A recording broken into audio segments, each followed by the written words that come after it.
हाताने पाणी हे करून घ्या. आज आदरणीय अजितदादा अनंतामध्ये विलीन झाले.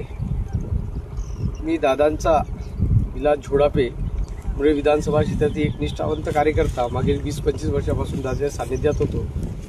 2024 नंतर दादा मुख्यमंत्री व्हावे अशी मी शपथ घेतली होती.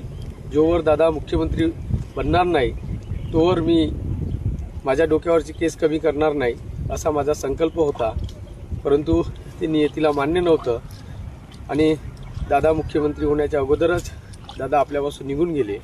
म्हणून दादासाठी वाढवलेले केस मी दादासाठी हे आता अर्पण करतो आहे. हे दादांच्या गावचे म्हणजे आपल्या काठीवाडीतले श्री राजेंद्र आपले कळणे यांच्या या कारागिरांच्या हस्ते मी इथे